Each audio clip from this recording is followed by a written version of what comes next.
e vou entrar no Facebook. Para pronunciar aqueles dois nomes. Ó, aqui eu...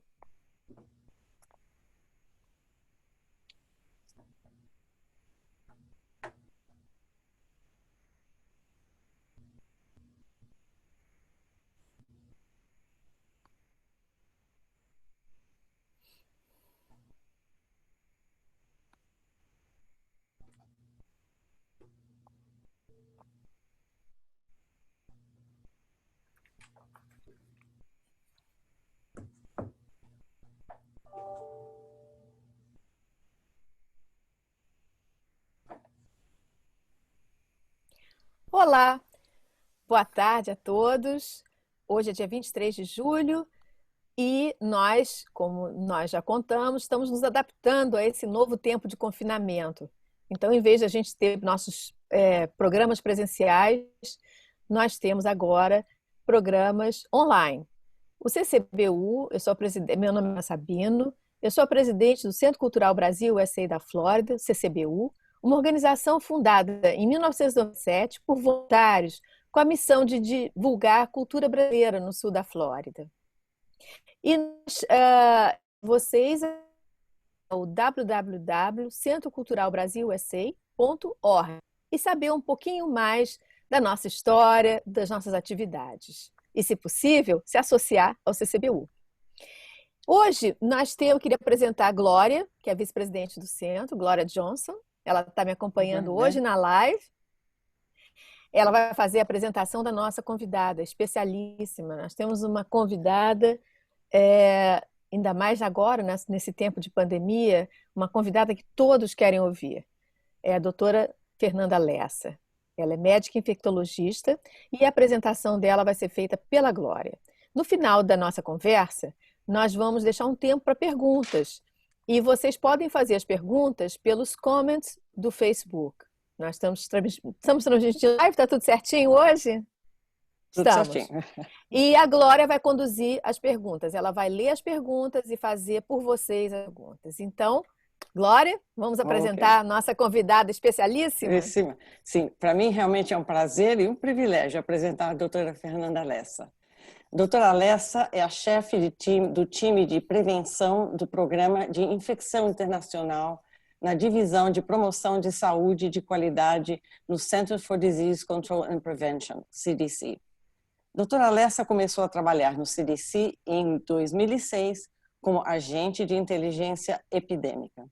Durante o seu trabalho no CDC, ela liderou vários programas importantes, incluindo a vigilância da população para o Clostridioides difficile e Staphylococcus aureus methicillin resistant, e o programa de pneumonia global. Ela tem vasta experiência trabalhando na América Latina, África, Ásia e publicou mais de 50 artigos.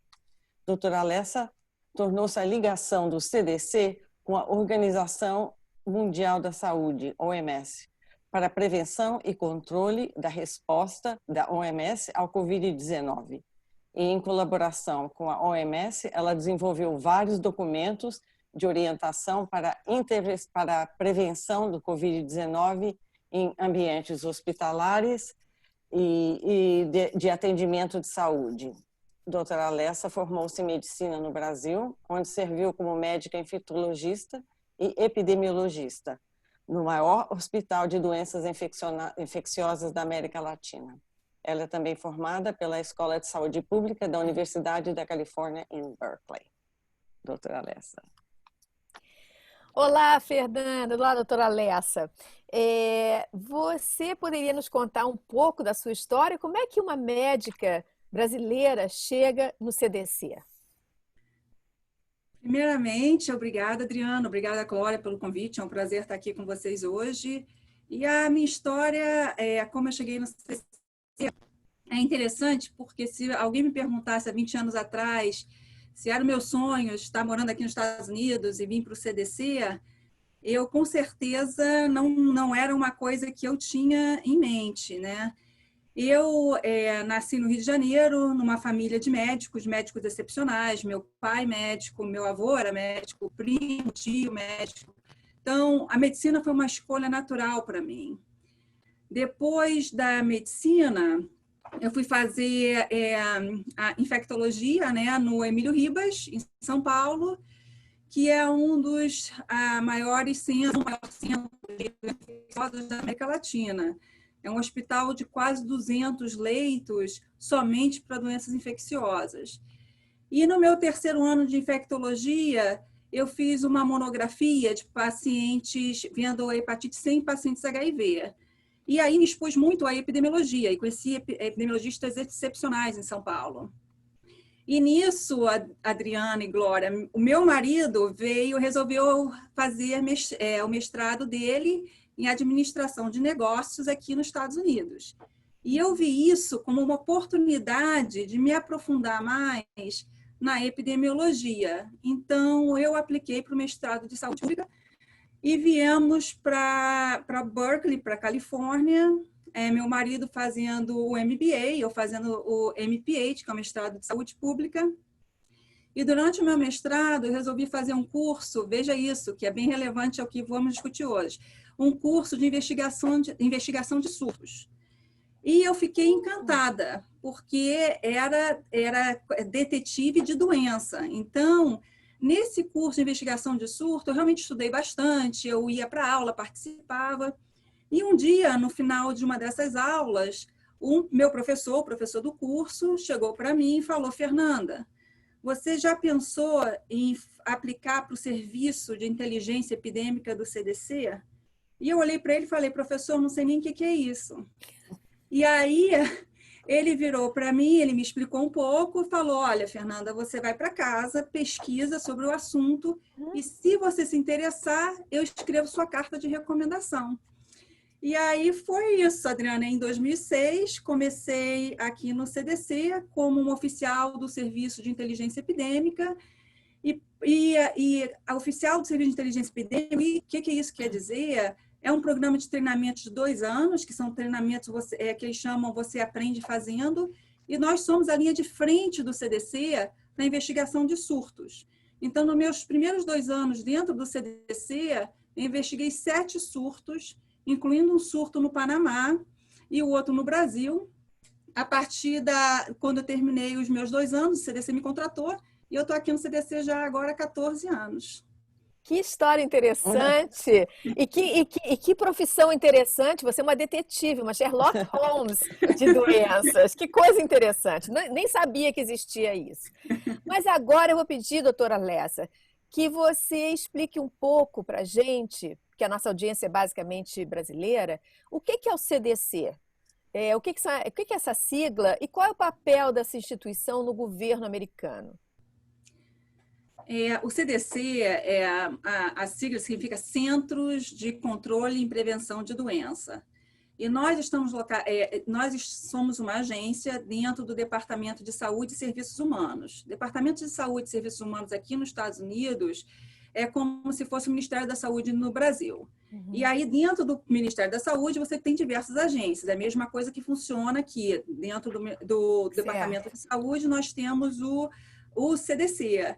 E o CDC, a missão do CDC aqui nos Estados Unidos é a de promover a saúde pública, proteger a população contra ameaças à saúde e à segurança. E a maneira que fazemos isso é desenvolvendo e aplicando medidas de prevenção e controle de doenças. Uhum. E é importante para os brasileiros que estão nos ouvindo que o CDC não é somente um centro de doenças infecciosas. Nós temos, é por isso que são centros, nós temos diversos centros, nós temos centros da saúde ambiental, da saúde ocupacional, das doenças crônicas, então são diversos centros dentro do CDC, não é somente de doenças infecciosas. Agora eu tenho uma pergunta para um infectologista. O que é o novo coronavírus? O que é esse vírus e por que ele é tão diferente? Eu tenho várias perguntas, aliás. Ele é altamente transmissível? Ele é muito letal? Ele é uma doença respiratória? Ou agora, como se diz, é uma doença vascular? O que a infectologista tem a dizer? Pois é, acho que todo mundo agora é uma pergunta que todo mundo se pergunta o que é esse vírus. Então, O coronavírus, ele vem da família, de uma grande família de coronavírus, e se chama corona, porque na microscopia eletrônica desse vírus, a cápsula dele é uma coroa de espinho, então daí vem o nome corona. E é um vírus que ele infecta diversas espécies de animais, camelo, gato, morcego. É raro quando esse vírus tem a capacidade de infectar, sair dos animais, infectar os seres humanos e dos seres humanos serem transmitidos entre as pessoas. É raro isso acontecer. Uhum. Quando isso acontece, a gente chama de coronavírus humano e ele pode causar doenças, às vezes, que são leves a moderadas do trato respiratório superior, então uma gripe comum. Mas nós tivemos 3 dessa família de coronavírus que emergeram causando doenças extremamente severas.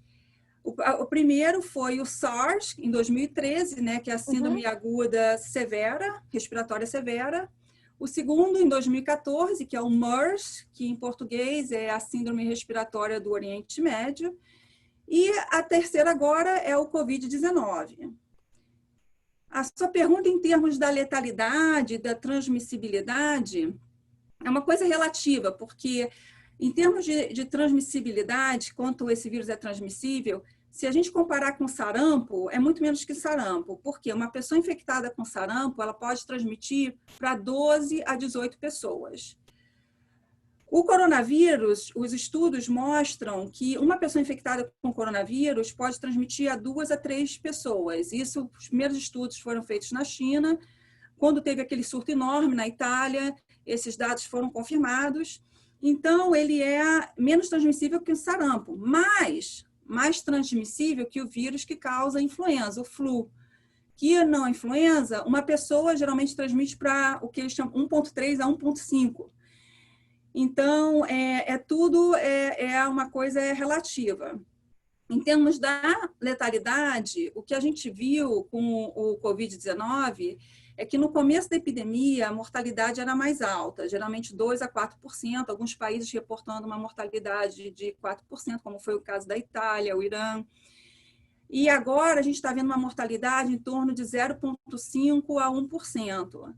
É maior do que a influenza. Todo mundo fala da influenza, a mortalidade da influenza é 0,1%.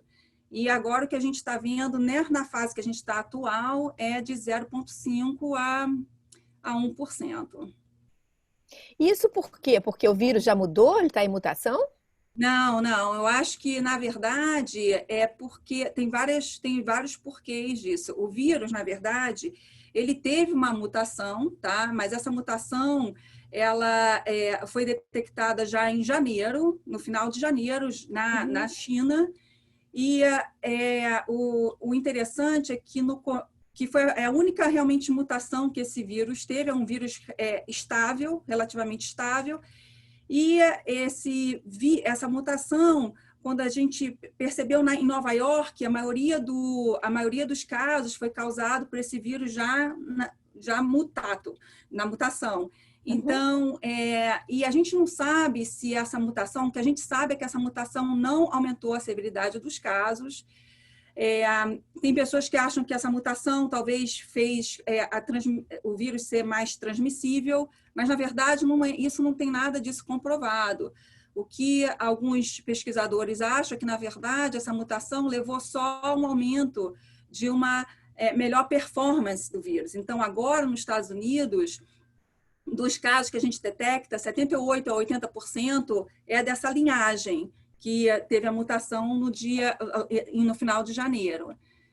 Então, não é por causa disso. A queda da mortalidade é porque agora a gente já aprendeu a lidar melhor com os casos, certo? O Nova York foi um grande exemplo. Eles realmente aprenderam muito durante o que eles viveram. Então, nós agora sabemos como manejar esses casos melhor do que a gente sabia quando tudo isso começou. Então, agora eu tenho uma outra pergunta, agora dirigida à detetive de doenças. Ninguém sabe muito bem de onde essa doença surgiu, porque agora você tem relatórios de aparecimento dessa doença em novembro, em alguns países, no esgoto. Então, como você tem uma ideia de como esse vírus surgiu, se realmente ele não foi levado a sério no começo, e como é que ele escapou assim da China e veio parar aqui do lado de cá? A gente olhava para a China em dezembro, a gente achava que nunca ia chegar isso aqui, e de repente está no mundo inteiro. Conta um pouquinho como é que esse vírus escapou e como é que as pessoas descobriram. Pois é, então, o primeiro relato desse, que era o cluster de pneumonia na China, ele foi reportado para a OMS, era o final de dezembro. E o que a gente sabe agora é que provavelmente esse vírus já estava circulando na China desde novembro. Nós não sabemos realmente de onde veio, não sabemos ainda. A OMS, nesse mês, até enviou uma missão para a China para tentar entender melhor de onde que veio esse vírus. Porque a gente não tem essa informação. E como chegou aos outros países, com a globalização, com todas essas viagens internacionais, o nosso primeiro caso aqui nos Estados Unidos foi detectado no dia 22 de novembro, e foi uma pessoa que veio de Wuhan para Seattle. De Então, novembro? 22 de novembro? Não, foi dia 22 de janeiro. 22 de janeiro foi quando ele foi confirmado. Uhum. E a partir daí, provavelmente, e naquela época, assim, ele até demorou a ter sido confirmado, porque a gente ainda não sabia que esse paciente foi entrevistado, ele falou que ele foi na emergência, e aí ele voltou para casa, da emergência ele voltou para casa, e ele aí retornou para a emergência, porque na hora que ele começou a ver os casos acontecendo na cidade de onde ele veio, ele voltou para a emergência e falou, olha, eu vim de Wuhan. E aí foi quando coletaram a amostra, foi enviada aqui para o CDC, e o CDC confirmou o primeiro caso no dia 22 de janeiro. E aí, a partir daí, Adriana, quando os Estados Unidos realmente começou a ter o pico mais em Nova York, foi quando, na verdade, começou os surtos na Europa, na Itália, então os europeus entrando também, então toda a globalização com viagem, era esperado que esse vírus fosse disseminado dessa maneira. E outra coisa que é extremamente importante para as pessoas entenderem, que a gente não sabia antes, a gente tem que ficar ciente, a gente foi apresentado esse vírus 6 meses atrás. Ninguém sabia desse vírus antes, então a gente está aprendendo muito. E aprendemos muito nesses últimos 6 meses. E uma das coisas que a gente aprendeu nesses últimos 6 meses é que esse vírus não é igual o SARS. O SARS, a pessoa ficava infecciosa e transmitia muito mais na segunda semana de doença. Esse vírus, ele é transmitido antes mesmo da pessoa desenvolver a doença. Então, a gente não sabe quem é o inimigo. Meu Deus. Então, você pode estar sintomático e você pode estar transmitindo. Então, esse que é um grande problema do Covid-19. Que coisa, né? Eu tenho uma pergunta que eu acho que é fundamental quando você tem um problema global desses, é a comunicação. Como é que o CDC se comunica? A gente pode saber o que está acontecendo através do CDC? Quais são as informações que o CDC transmite sobre a doença, recomendações? Então, uma das coisas que... Primeiro, para o público que está nos ouvindo entender, dentro do CDC nós temos um centro de operação de emergência, que toda vez que tem um grande problema de saúde pública, nós ativamos esse centro de operação de emergência. E nós temos o que a gente chama um comando, né? Que a gente ativa esse comando de emergência. E nosso comando de emergência foi ativado, começou no dia 7 de janeiro, e o centro de operação foi completamente ativado, já na metade de janeiro nós já tínhamos toda essa ativação. E nós fazíamos entrevistas diárias com a imprensa. No final de fevereiro, a resposta mudou para nível central, então foi para a Casa Branca.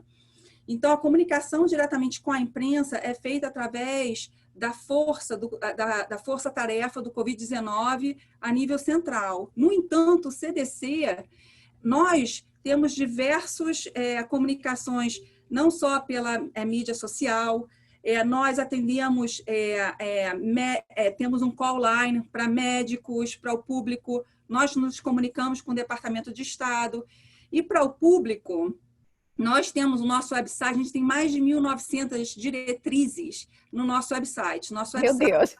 Completamente redesenhado esse mês de julho para ficar mais fácil para as pessoas acharem informação. Então, nós temos informação agora para trabalhadores da área de saúde, escola, negócios, e está muito mais fácil as pessoas saberem. Outra coisa que é importante para o público é a transparência dos dados, porque isso é realmente para que você possa entender a situação não só no país, como no seu estado. Então, Adriana, se você me permitir, eu quero mostrar como nós fazemos isso, porque eu acho importante. Isso é muito importante. Todo mundo vê. Poderia dar o endereço do website, Fernanda? Olha, eu dou sem dúvida, mas se vocês fizerem um Google CDC Covid-19, vocês vão achar esse website. Então, isso aqui, olha, é o website do CDC. Esse aqui se chama CDC Covid Data Tracker, no qual você track os dados. Eu não sei como que agora eu vou traduzir isso em português. Glória e Adriana, se quiserem me ajudar, no track. E o que é importante, olha só, nos Estados Unidos... É rastreamento de dados. E aí, olha, dia 23 de julho, hoje, esses dados foram atualizados aqui, às meio-dia 15 do horário aqui local de Atlanta. Então, nos Estados Unidos, temos 3,9 milhões de casos, 142 mil mortes, e a incidência é de 1.205 casos por 100 mil pessoas. E aqui você vê a curva que a gente chama de curva epidemiológica. E aí você vê por dia quantos novos casos estão acontecendo aqui nos Estados Unidos. E uma coisa que nós sabemos, que é muito importante, o CDC, nós fazemos estudos, pesquisa aplicada, para informar ação de saúde pública. Então, dentro agora do Covid-19, a gente está fazendo diversas pesquisas. E dos estudos que nós estamos fazendo é ver qual é a extensão do Covid-19 na população americana. Então, a gente faz isso, o que a gente chama de estudo de soroprevalência. Então, a partir desses estudos, o que a gente descobriu? Que, na verdade, você vê esses meses de abril, quando a gente fez a soroprevalência, o número de casos, na verdade, é 11 vezes maior do que foi reportado para o CDC. Então, por exemplo, aqui que você fala 33 mil casos novos, a gente tinha 330 mil casos novos. Meu Deus! O ratio é de 10 para 1. Isso tudo está no website do CDC. O ratio era de 10 para 1. E eles estão fazendo diversas dessas soroprevalências. Eles fizeram uma em março, eles refizeram agora outra em maio. Então, tem essa relação de, para um caso reportado, nós temos 10 mais casos que não foram reportados. Então, é essa relação que nós estamos vendo. A gente ainda não sabe para os meses de junho e julho. Mas isso aqui, e outra coisa, aqui, se você for aqui, por exemplo, o pessoal da Flórida, aí você pode ver aqui, olha, eu vou até mudar para as pessoas verem a Flórida aqui, para a Flórida. Então, aqui você vê a Flórida. Olha só, a Flórida estava com um número de casos que era 990 mil. Quando chegamos agora no verão, 3 mil, 5 mil casos por dia, 7 mil casos por dia. Então, nós estamos aqui nos Estados Unidos, no momento, numa curva acelerada. E aí, Adriana, eu sei que é importante falar sobre prevenção, e é isso que eu faço aqui no meu trabalho, é prevenção do Covid-19. Então, é uma coisa que a gente pode conversar também depois. Exatamente, Mas exatamente. esse é o website do CDC e eu realmente gostaria de um apelo a todos para, com tanta informação que a gente recebe, que a gente não sabe qual é a fonte dessa informação, é importante a gente ter informação confiável nesse momento atual. Então, nós no CDC, nós estamos trabalhando 7 dias por semana, 24 horas por dia, para trazer essas informações para vocês. Então, é importante para todo o público realmente ver os websites que são confiáveis, da Organização Mundial de Saúde, do CDC. Então, fica aqui o meu apelo para todo mundo que está ouvindo a gente. Eu tenho uma. Dá para você voltar à sua tela? Eu tenho uma pergunta sobre o seu gráfico. Ali do lado, na aba esquerda, você colocou aqui 1.205,8 casos por 100 mil habitantes. Como é que isso coloca os Estados Unidos? E como é que ele está em relação aos outros? Os Estados Unidos é um dos países que tem mais, porque inicialmente diziam que a Bélgica é que tinha proporcionalmente o maior número de infectados. Como é que nós aqui nos Estados Unidos estamos em relação ao mundo? Com esse númerozinho aqui que você colocou. Pois é uma pergunta interessante. E o que eu vou te falar é que, na verdade, eu não vi em relação ao mundo, o que eu vi foi em relação ao Brasil. Ah, ótimo! Ótimo! Pode falar! Eu vou falar, né, em relação ao Brasil. Porque o que acontece? Na hora que a gente vê os dados do mundo inteiro, os Estados Unidos ele está liderando em número de casos, tá? Então, nós temos 1,9 milhões, o Brasil está com 2 alguma coisa milhões de casos. Na hora que você olha para a incidência, por isso que a incidência ela é tão importante, porque o número absoluto depende da sua população. Claro, se você tem mais naquele país, você tem mais casos naquele país. Mas na hora que você olha para a incidência do Brasil e Estados Unidos é extremamente parecida. Então, não é que, olha, os Estados Unidos está pior do que o Brasil tá, a incidência dos dois está igualmente não boa. Tá preocupante. Nossa. Bom, então agora nós vamos entrar agora na fase das perguntas dos fatos e mitos. Porque nós estamos numa fase em que, como você mencionou, os casos estão aumentando. Nós estamos numa linha de subida diariamente. Há uma flexibilização do confinamento, os negócios estão abrindo, os restaurantes, tudo. Em algumas regiões do país, como a Flórida, especialmente Miami-Dade, onde eu moro, onde a Glória mora, que virou um epicentro, um centro do Covid mundial, uma coisa absurda. Há uma enorme pressão no sistema de saúde e fala-se em abertura de escolas já em agosto. Quais são as recomendações do CDC para nos protegermos? Quais são os fatos? Quais são os mitos? Primeiro, como acontece a infecção? Já que transmissores assintomáticos espalham as doenças. São os transmissores assintomáticos, são as pessoas que estão espirrando sem máscara, são as superfícies que ficaram contaminadas. A gente põe o dedo num botão de elevador, a gente pode pegar Covid. Me conte como é que funciona essa infecção. Pois é. Então, o que a gente sabe no momento, e é importante isso, porque a gente não sabia isso no começo dessa epidemia, mas agora a gente já sabe, é que essas pessoas, no período antes de desenvolver os sintomas, quando elas estão assintomáticas, a carga viral delas no trato respiratório superior é extremamente alta. E elas já transmitem. E o vírus é primariamente transmitido pela via respiratória. Então, quando a gente fala, quando a gente tosse, quando a gente espirra, a gente produz essas gotículas. Uhum. Essas gotículas, elas podem atingir o rosto da outra pessoa que você está conversando.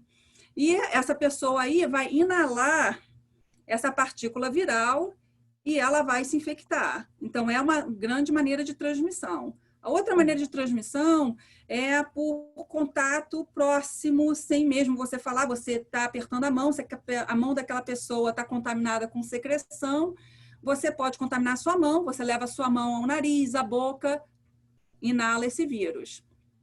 E a outra possibilidade que existe é a da contaminação da superfície por secreções respiratórias. Então, as secreções respiratórias, elas então sujam aquela superfície, a pessoa vai lá, toca nessas superfícies e aí, de novo, atinge as mucosas respiratórias.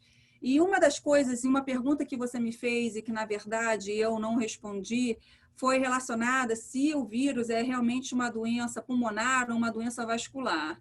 E eu vou dar a oportunidade de responder essa pergunta agora. Porque o que a gente sabe no momento que o órgão que é afetado primariamente é o pulmão.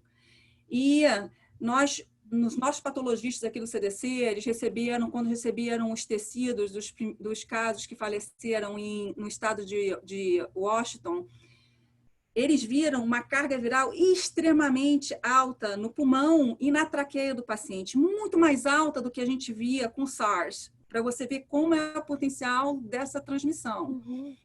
E em termos dos outros órgãos, eles são afetados, mas no momento a gente não tem confirmação, isso é muito importante, no momento a gente não tem confirmação se é efeito direto do vírus ou se é um efeito indireto. Por quê? Porque na hora que nós nos infectamos, nós temos uma resposta inflamatória extremamente acentuada. E nessa resposta inflamatória, nós produzimos esses complexos imunológicos, e esses imunocomplexos eles podem se depositar em diversos órgãos, causando lesão. Então, no momento, isso não está confirmado, Adriana. Ah, certo. É interessante, eu vou te falar uma coisa que com essa pandemia a gente aprendeu. Nós temos o melhor e o pior da ciência. O melhor porque temos vários investigadores interessados, então estudando, e estão publicando, e temos o pior porque, às vezes, a publicação aparece ainda sem revisão adequada dos dados, então as qualidades dos dados não são extremamente adequadas. Temos mais, só para vocês terem uma ideia, são mais de 500 publicações por dia. Mil? Como? 500 publicações, a média são de 500 publicações. Meu Deus, que horror. E às vezes essas publicações elas aparecem no website do jornal antes mesmo de serem revistas por profissionais especializados no assunto. Certo. E aí tem publicações até que às vezes elas acabam sendo publicadas nesses jornais e depois removidas, porque na hora que foram verificar os dados, aquilo não representava o que estava sendo reportado. Então nós temos que tomar realmente muito cuidado. Certo. E isso causa confusão no público. E uma das confusões, por isso que eu estou trazendo isso, é que nosso próprio serviço de patologia ele teve que escrever uma carta para um jornal científico que publicou que o vírus estava no endotélio, num dos órgãos do coração, no rim. E o nosso microscopista eletrônico aqui do CDC, quando ele foi ver o artigo, era célula normal. Não era o vírus. Então, teve que escrever essa carta para o jornal científico. Então, até o momento, nós no CDC ainda não encontramos esse vírus em células endoteliais. Então, é um vírus primariamente pulmonar até o momento. Bom, e a famosa regra de distanciamento dos 6 pés, que no Brasil 6 pés dá 1,5 metro? Isso é verdade? Funciona? E como é que ela funciona no exterior e dentro de uma sala fechada? Excelente pergunta. Então, a regra dos 2 metros, 1,8 metros, 1,8 metros, ela é importante, porque, como eu falei, a principal forma de transmissão é por essas gotículas respiratórias. E que aqui nos Estados Unidos, que aqui em inglês a gente fala droplets. E a gente fala droplets porque eles eles caem. Eles não viajam pelo ar por muito tempo. Não temos evidência que isso aconteça, a não ser em procedimentos médicos. Quando a gente vai entubar o paciente, ele produz grande quantidade desses que a gente chama aerossóis. Certo. Mas no momento o que a gente chama gotícula respiratória. Então, esse distanciamento ele é extremamente importante porque essa gotícula respiratória ela cai.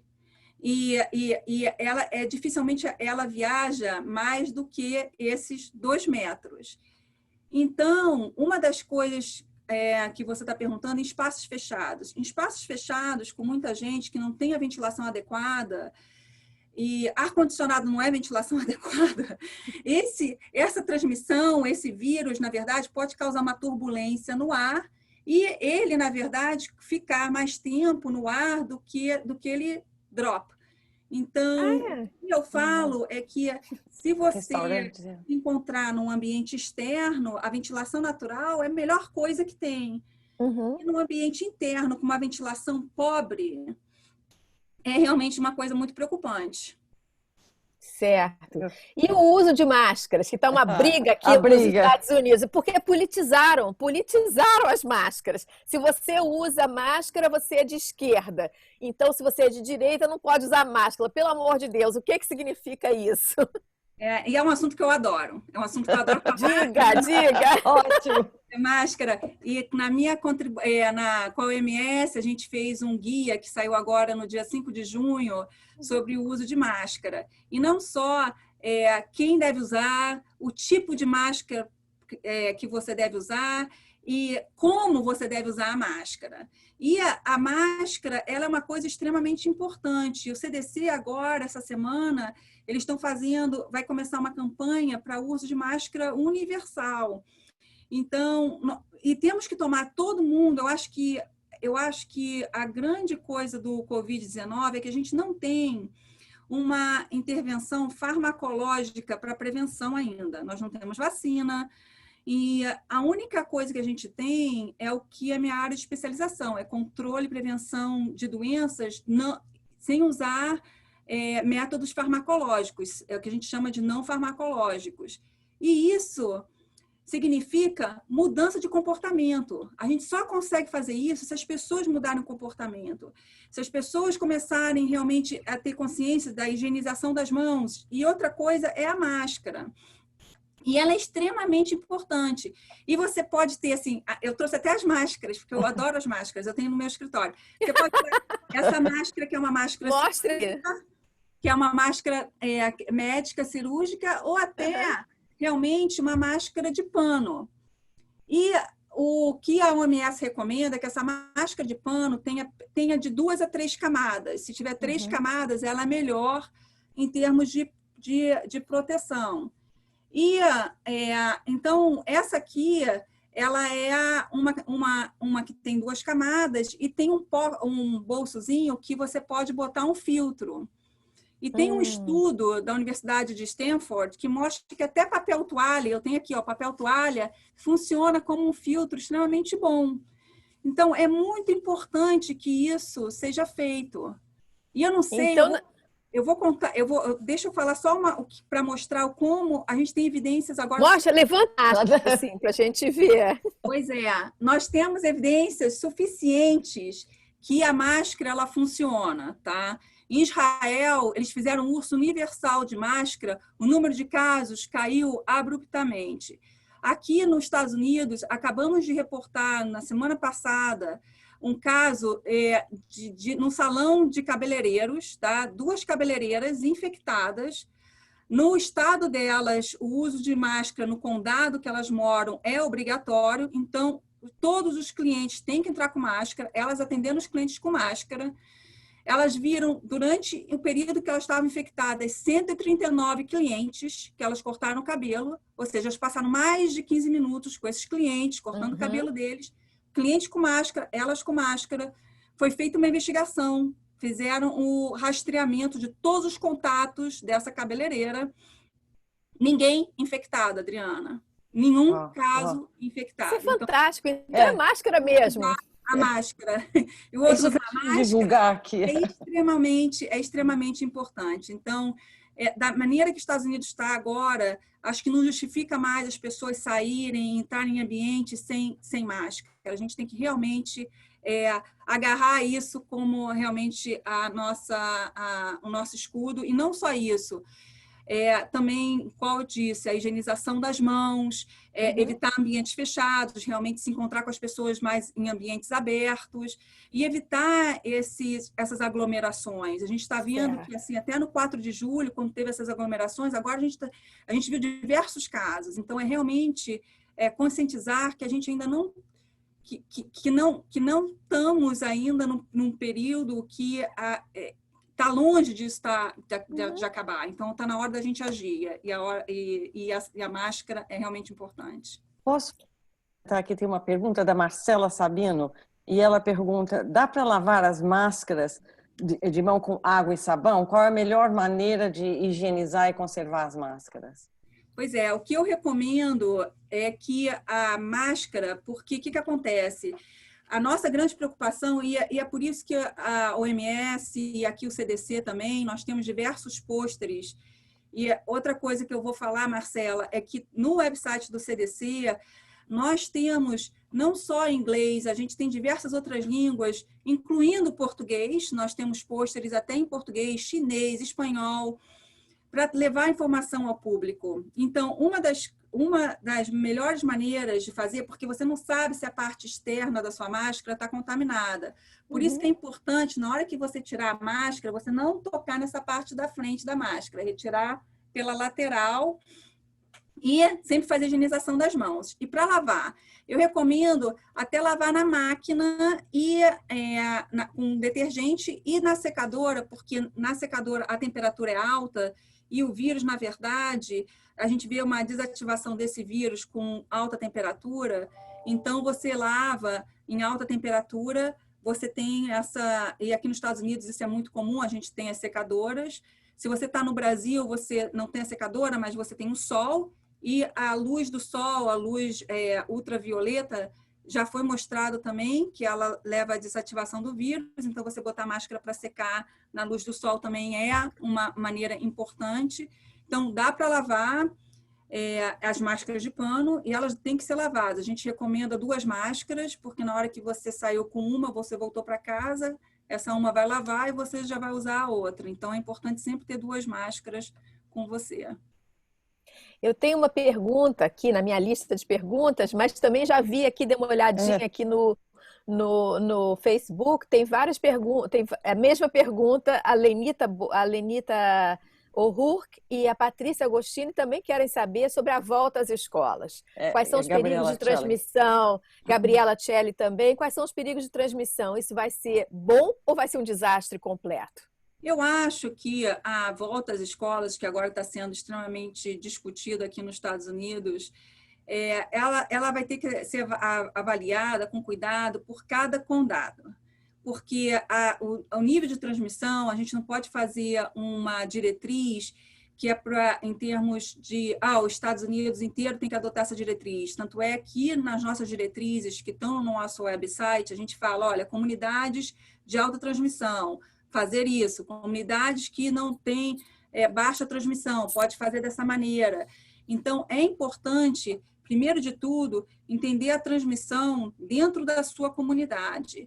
E o CDC ele está desenvolvendo diversas, o que a gente chama de checklists, tem as diretrizes, tem até uma decisão para os pais, para saber os pais se devem enviar o filho para a escola ou não enviar o filho para a escola. Então, isso tudo vai ser extremamente importante, acho que vai depender de cada condado em termos de abrir a escola. E dentro do que o CDC fala, tem a parte que é de alto risco, né, e a mais baixo risco, no sentido que, se tudo for remoto, seu risco é baixo. Tem escola que vai voltar em maneira híbrida, no sentido que vai ter aula remota e aula presencial. E nessas aulas presenciais, grupos menores que dê para você afastar os alunos. Então, tem essa parte híbrida. E a de mais alto risco é a parte presencial. E na hora que isso é feito, tem que ser feito com bastante cuidado. E é isso que nós, dentro do CDC, a gente está botando diretrizes para que realmente informar, e conversando com os departamentos de Estado, para realmente informar a melhor maneira de fazer de maneira segura essa reabertura. Bom, Eu estou quase terminando aqui as perguntas, a gente já vai abrir para o público. E o efeito rebanho? Isso aí nós vamos chegar ou vai demorar? Eu acho que o efeito rebanho primeiro, o que é o efeito rebanho, né? Então, o efeito rebanho é um conceito que a gente usa muito na vacina, porque na hora que você tem as pessoas que a gente imuniza, você protege aqueles que não estão vacinados, né? Esse é o conceito do efeito rebanho. Quando as pessoas estão falando de efeito rebanho agora, estão falando de efeito rebanho com a infecção natural, em que você vai produzir anticorpos, vai ficar imune e aí você não vai transmitir mais. Só que para o Covid-19, você precisa de a parte da população bastante grande de infectados, ou seja, quantas mais mortes a gente vai ter que ter para que a gente consiga esse efeito rebanho. E o que é mais importante, que a gente está vendo agora com os dados mais recentes, é que os anticorpos para o vírus do Covid-19, eles estão caindo a partir de 3 meses, a gente já começa a ver alguns pacientes sem esses anticorpos detectáveis. Ou seja, essa resposta de anticorpo, ela não existe. Ela cai, ela existe, mas ela começa a cair. Em pacientes assintomáticos, tem um estudo pequeno que mostra que até esses pacientes, às vezes, nem desenvolvem uma resposta de anticorpos robusta. Tem a resposta celular, que é um outro tipo de resposta. E essa é mais duradoura. Mas a gente não sabe ainda se tem a chance de reinfecção, a gente ainda não sabe. Então, é extremamente importante as pessoas entenderem. Eu não acho que esse efeito rebanho vai existir e que, na verdade, a gente tem até que continuar falando sobre isso. Eu acho que realmente, uma colega minha sempre fala, é uma falácia, e realmente é uma falácia. Então, você poderia ter a possibilidade de você pegar isso de novo? Você pegou uma vez, pode pegar de novo?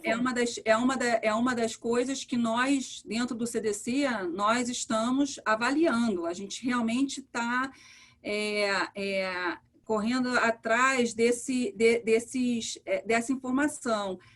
No momento atual, por exemplo, Nova York, que teve foi bem atingida no começo, ela tem esse declínio agora e está com os casos mais controlados.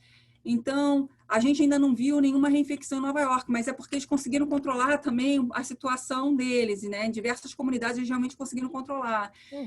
Então, até o momento, a gente ainda não viu a reinfecção dentro aqui dos Estados Unidos, mas a gente está recomendando aos médicos, se pacientes que tiveram Covid-19, a partir de 3 meses depois dos sintomas, eles retornarem com sintomas para testar novamente para a Covid-19, para justamente tentar entender se a reinfecção existe. Aqui tem uma Agora, pergunta... eu acho que a gente pode abrir para as perguntas, Glória. Exato. Tem uma pergunta aqui do Caco Siqueira, que eu tenho certeza que é uma pergunta quase de todos os participantes, sobre a hidrocloroxina. Qual a sua opinião? A hidroxicloroquina. Então, a hidroxicloroquina é o Carlos, né? Carlos? Aqui está Caco Siqueira. Caco, ok. Então, Caco, olha, a hidroxicloroquina, já tiveram diversos ensaios clínicos mostrando que a hidroxicloroquina não diminuiu nem a mortalidade dos pacientes, nem a severidade e nem a duração da hospitalização desses pacientes. Diversos estudos dentro dos Estados Unidos, teve um estudo que foi publicado recentemente agora da França, e teve um estudo que foi feito pela Universidade de Minnesota que usou a hidroxicloroquina como profilaxia. Então, o que eles fizeram? Profissional da área de saúde expostos, eles deram a hidroxicloroquina e a hidroxicloroquina não preveniu esses profissionais de saúde a terem a infecção. Então, aqui nos Estados Unidos, o ensaio clínico que era suportado pelo os Institutos Nacionais de Saúde, ele foi parado, depois da análise interina, vindo que não havia nenhum efeito de benefício da hidroxicloroquina, ele foi parado. E eu não sei se o Caco está nos Estados Unidos ou está no Brasil. No Brasil, a Sociedade Brasileira de Infectologia, no dia 17 de julho, sexta-feira passada, publicou uma nota pedindo abolir ou não recomendando o uso de hidroxicloroquina em nenhuma fase do Covid-19, o que está extremamente certo. E eu acho que isso é uma coisa importante, porque ao invés de direcionar recursos para hidroxicloroquina, que a gente sabe no momento que não funciona, de direcionar recursos para outras coisas que a gente sabe que funcionam. Então, isso é muito importante. E outra, quer dizer, outra droga também, quer dizer, altamente mencionada e que no Brasil está sendo muito utilizada, Ivermectina. Eu não consigo pronunciar. Pois é, a ivermectina é outra. Ivermectina. É um antiparasita, que a gente usa para doenças parasitárias, né? Um antiparasítico. E a ivermectina, novamente, a gente não tem nenhum ensaio clínico no momento mostrando que a ivermectina ela traz qualquer benefício. E a OMS, por exemplo, ela nem considerou a ivermectina nos ensaios clínicos dela. Por quê? Porque o estudo que foi feito na Austrália, mostrando que a ivermectina diminui a carga viral, foi um estudo de laboratório, e a dose utilizada é 50 vezes maior do que nós, seres humanos, podemos tomar. Então, com esses dados, a OMS resolveu não incluir. Aqui o NIH também não tem nenhum, não está suportando nenhum ensaio clínico da ivermectina. E eu já vi diversas coisas. Eu mesma recebo WhatsApp, fala, olha, o FDA, que é a Anvisa do Brasil, aprova a ivermectina. Aprova a ivermectina para doenças parasitárias, para estrongiloides. Não aprova a ivermectina para Covid-19. Então, que isso fique claro, porque às vezes a gente recebe essas coisas por WhatsApp e dá o site do FDA, clica no site e você vai ver que a aprovação é para doenças parasitárias. Meu Deus! E uma recentemente, um dos fatos que aconteceu foi quando a administração presidencial, eles tiraram os hospitais não são mais permitidos de enviar ao CDC os resultados, os dados que seriam enviados diretamente para a administração. Isso teve um impacto no performance do CDC quanto aos resultados, quanto à publicação, transparência dos resultados? Bom, isso foi feito recentemente, né? Exato, então, a divisão, na verdade, a divisão que eu trabalho é a divisão para a qual esses dados estavam sendo reportados. Nós temos um sistema de vigilância em hospitais que há anos que a gente tem isso, né? Então a gente tem a ligação com esses hospitais, a gente tem uma comunicação extremamente boa com esses hospitais e foi uma decisão do governo americano de usar um outro sistema, não usar o sistema que o CDC tem, usar um outro sistema. E nós, como CDC, como agência do governo americano, vamos continuar apoiando o governo americano na qualquer análise desses dados, na publicação desses dados pelo nosso website, se isso for decidido ser feito dessa maneira.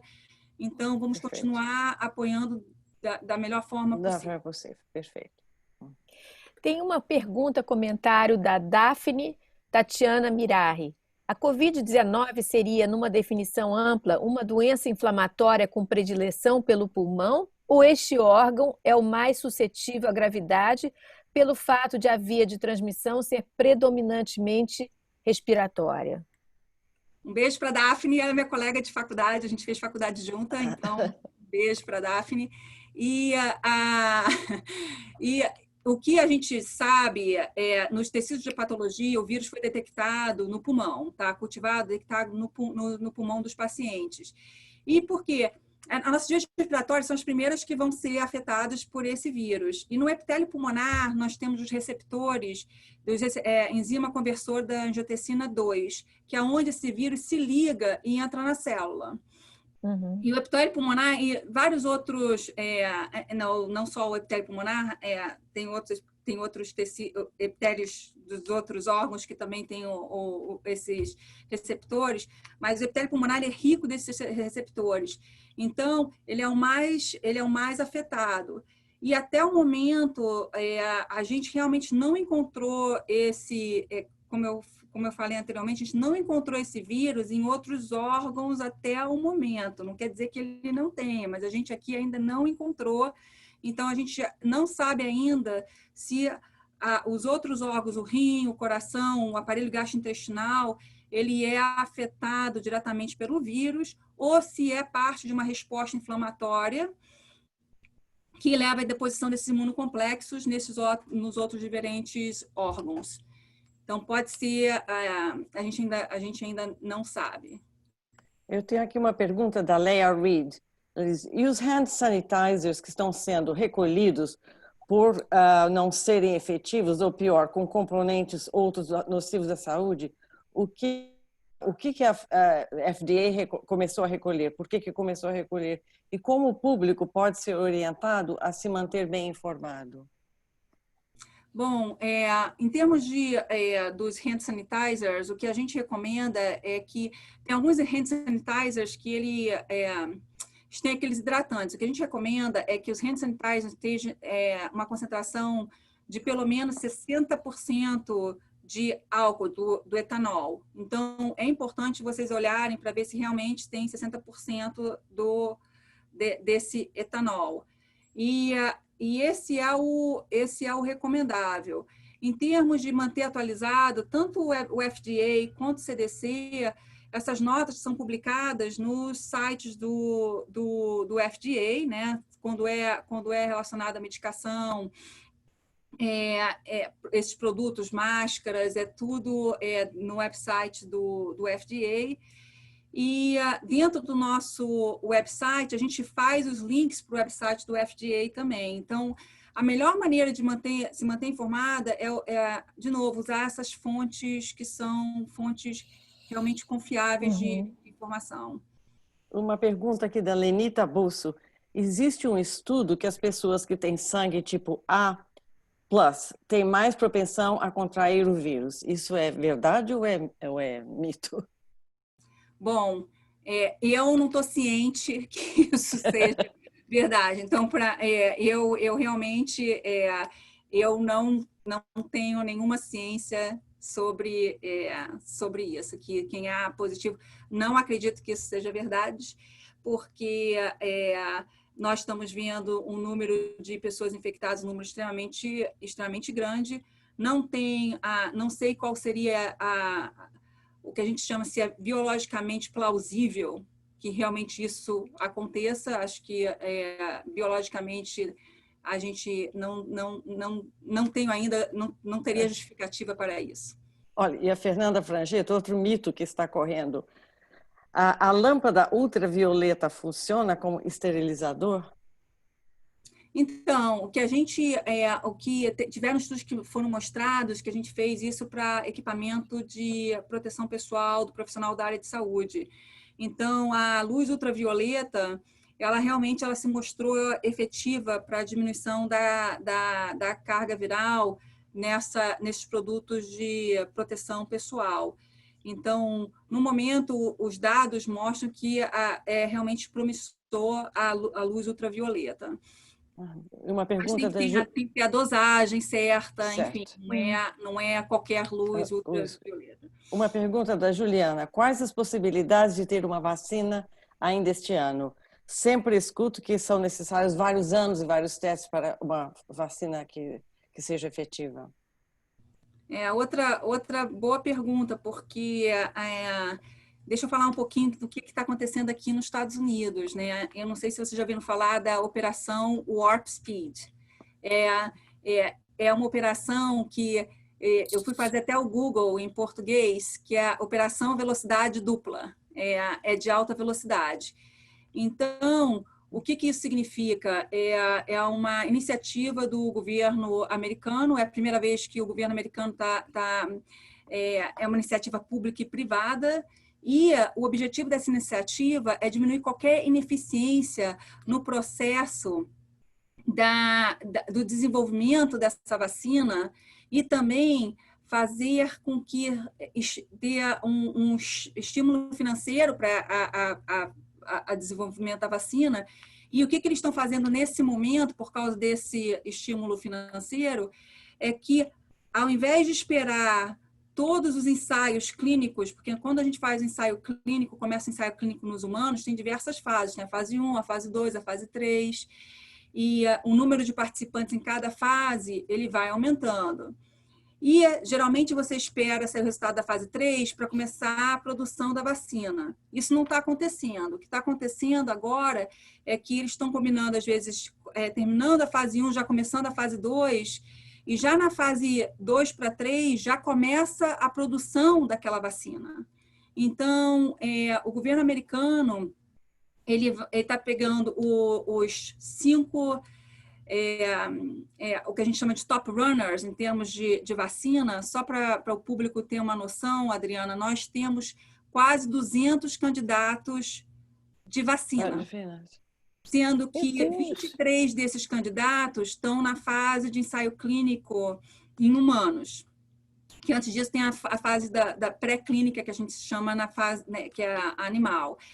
Então, 23 estão na fase já de ensaio clínico em seres humanos, e desses 23, nós já temos esses top runners. E um deles, por exemplo, aqui nos Estados Unidos, vai começar a fase 3 de uma dessas vacinas, que é da Moderna, e agora no final de julho. Tem uma outra vacina, que é a vacina da Oxford, que deve começar os clinical trials aqui nos Estados Unidos, a fase 3, já começou no Brasil, a fase 3 dele, e aqui nos Estados Unidos deve começar agora ainda no verão, em agosto ou setembro, deve começar a fase 3 também da vacina da Oxford aqui. E o objetivo da operação Velocidade Dupla do governo americano é que até o final de 2020, começo de 2021, tenha 300 mil doses da vacina. Então, esse é o grande objetivo da operação. Eu li, falando em vacina, eu li que em algum lugar que o governo americano comprou os 2 primeiros candidatos, as 2 melhores possibilidades, ele comprou todas as doses. É isso? É verdade? Isso eu não sei, Adriana. O que eu sei é quando isso é informação pública, que quanto eles deram para cada indústria farmacêutica que está no top runner. Então, a Moderna, qual é o quanto que foi recebido de financiamento, tem uma vacina da Johnson & Johnson e a da Oxford. Então, é isso que eu sei. O governo americano 1,2 bilhões de dólares para a vacina da Oxford, para eles começarem já essa produção, certo, enquanto estão fazendo a fase 3. Uhum. Tem uma pergunta aqui da Flavinha Bahia. Você indica dosagem de fibrinogênio, ferritina e outros marcadores de inflamação, assim como a coagulação no início dos sintomas? E se o caso se repetir, com quanta frequência? Olha, não. Estou até saindo um pouco, isso eu estou saindo até um pouco da minha área, que eu fico na área, eu sou a área de prevenção e controle de infecção, não estou na área de tratamento. Geralmente, toda a parte de medicação e guia de tratamento vem dos Institutos Nacionais de Saúde. O Instituto Nacional de Saúde, ele tem um guia de tratamento, e nessa parte ele é bem claro que para pacientes não hospitalizados isso não é recomendado. Eu recomendo quando o paciente está hospitalizado, aí você faz a dosagem de fibrinogênio, do dedímero, protombina, isso é em pacientes hospitalizados. Então, é importante, não é recomendado, dentro aqui dos Estados Unidos, não é recomendado para pacientes que não são hospitalizados. Uhum. Okay. Eu tenho uma pergunta aqui da Patrícia, importante. Patrícia Agostini. Qual a veracidade de que as crianças até 10 anos não passam o vírus? Outra pergunta extremamente boa. E uma das coisas que eu quero falar sobre as crianças, que é interessante, que eu não falei, as crianças têm uma síndrome que foi detectada em Nova York, e o CDC já recebeu mais de 300 casos, que se chama uma síndrome inflamatória multissistêmica. De novo, nós não sabemos a patogênese dessa síndrome, mas ela ocorre em crianças, geralmente 2 a 4 semanas depois do início dos sintomas. A criança desenvolve febre e ela começa uma inflamação em vários órgãos do corpo que pode ocorrer: coração, aparelho gastrointestinal, pode ter um rash vermelho na pele, que parece a síndrome de Kawasaki. Então, já temos mais de 300 casos, 6 mortes reportadas para nós desses casos, e a gente ainda não sabe como acontece ainda, a patogênese dele, a gente não sabe. E é importante a gente falar o que a gente sabe e o que a gente não sabe, porque para não criar confusão. Então, isso a gente não sabe. E, em termos dessas crianças transmitirem ou não, saiu um estudo recente de Singapura que mostra que as crianças menores de 10 anos, elas transmitem menos do que aquelas entre 10 e 19 anos, que entre 10 e 19 anos eles transmitem igual aos adultos. Mas eles mostraram nesses estudos em Singapura que essas crianças menores de 10 anos, ela transmite, mas não tanto igual às maiores e igual aos adultos. Mas é o primeiro estudo que se tem nisso. Acabou de ser publicado, foi publicado essa semana, falando sobre isso. Eu tenho aqui, Ana Paula pergunta, Ana Paula Antunes, já existe algum estudo conclusivo de quanto tempo uma pessoa infectada continua transmitindo o vírus? Então, Ana Paula, o CDC colocou recomendações em relação a isso. Então, as nossas recomendações são as seguintes. E isso é muito importante, porque na área de saúde é uma pergunta que a gente tem todo momento aqui dentro do CDC. E nós, na verdade, com os dados mais recentes, a gente teve que até rever as nossas recomendações. E agora, no dia 17 de julho, nós publicamos novamente, fizemos uma atualização dessas recomendações. Então, é o seguinte, para pacientes que não têm sintomas, tá? Ou aqueles que têm sintomas leves, o que a gente recomenda é que os pacientes sem sintomas que fiquem em isolamento até 10 dias depois do teste positivo. Para os pacientes que têm doença leve, para eles ficarem em isolamento por 10 dias depois do início dos sintomas e pelo menos 24 horas, e essas 24 horas podem estar dentro desses 10 dias, sem febre e sem nenhum outro sintoma, e sem febre, sem o uso de antitérmico, então sem febre e sem nenhum outro sintoma. E por que a gente recomendou dessa maneira? Porque a gente viu que esses pacientes que são assintomáticos ou os casos leves, eles ainda têm o vírus em quantidades replicáveis, no máximo que a gente observou foi de 9 dias. Então, por isso que são 10 dias. Para pacientes imunossuprimidos ou aqueles casos severos, a nossa recomendação é manter esses pacientes em isolamento até por 20 dias, porque esses pacientes podem ainda estar com vírus replicável e transmitindo esse vírus. Então, e essa recomendação acabou de sair no 17 de julho. Então, essa pergunta foi realmente bem timely, a hora certa.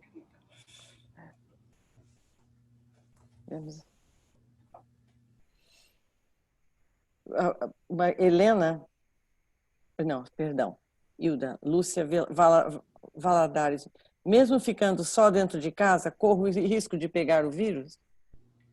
Se alguém for na sua casa e tiver infectado, você corre o risco de pegar o vírus. Então, não é ficar preso não é que se você ficar em casa, você vai ser completamente protegida. Depende de quem está entrando na sua casa.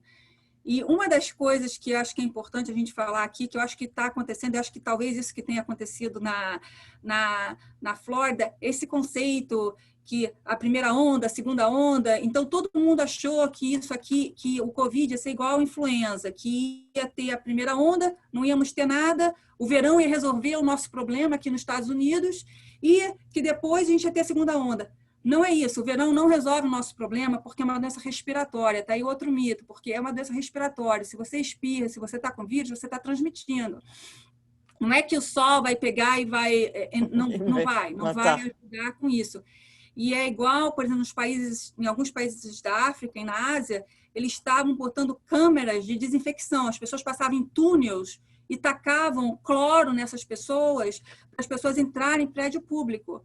De novo, você pode matar o vírus lá de fora, o vírus está dentro de você. Na hora que você tossiu, na hora que você falou, você está transmitindo esse vírus. Então, outro mito. E eu acho que aí as pessoas elas acabam relaxando, e aconteceu isso também em Israel. Eu vi os dados de Israel, é interessantíssimo, que eles fizeram todo esse uso universal de máscara, todo mundo usando máscara, evitando esses social gatherings, ficarem todos juntos. Aí chegou um momento que os números de casos terminaram, eles relaxaram, e aí você vê a foto, todo mundo na praia, todo mundo em bar, aí de novo um novo pico. Então, essa doença não vai embora se a gente não tomar a nossa ação, se a gente não mudar o nosso comportamento. E a vacina talvez chegue cedo ou chegue mais tarde, e a gente ainda não sabe se a gente não tem quanto essa vacina ainda vai funcionar, a gente ainda não tem esses dados. Então, é importante não contar com isso, é importante a gente tomar as prevenções que a gente conhece, que são prevenções que a gente sabe que são efetivas. De novo, o uso da máscara, evitar espaços com muitas pessoas, fechados, higienização das mãos, limpezas das superfícies que são tocadas frequentemente. É isso que nós temos no momento como ação de prevenção. E houve uma pergunta aqui, que já passou, que não seria mais efetivo procurar um tratamento que funcionasse em vez de esperar por uma vacina? Fazer uma pesquisa, Outra pergunta excelente. Então, não só estamos esperando também para a vacina. Uma das coisas que não é muito falada são, por exemplo, os anticorpos monoclonais. O que é isso? Os anticorpos monoclonais são anticorpos que ele é feito são copiados, que são o alvo é o próprio vírus, e que geralmente a maneira que eu falo é como se fosse uma bala de canhão direcionada ao vírus. E esses anticorpos monoclonais, eles agora estão entrando em ensaios clínicos aqui nos Estados Unidos, e pode ser também uma maneira até de profilaxia, tá? Você dá anticorpos monoclonais. Então, vamos ver os resultados dessas pesquisas. Estão ainda em fases muito iniciais, mas é uma coisa positiva que temos aqui. Então, uma ótima pergunta. Não é só a vacina, também temos anticorpos monoclonais que estão sendo estudados.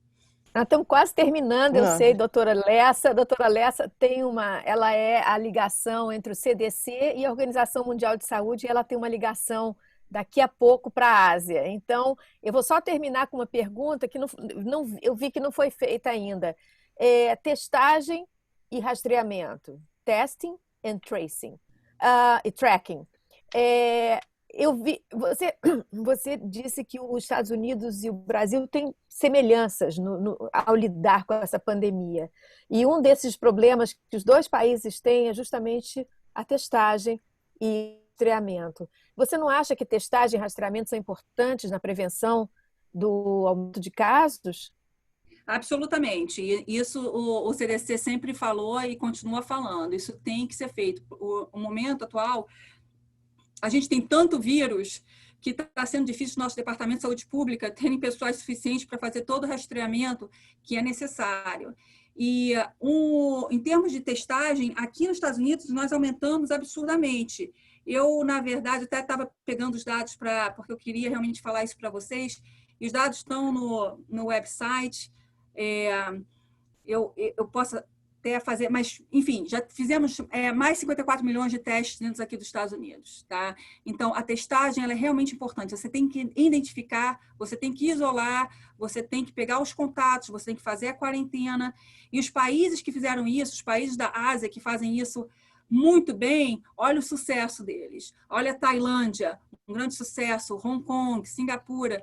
Então, Nova Zelândia. Então, é uma coisa que é extremamente importante e que tem que ter recursos para que isso seja feito e uma maneira efetiva.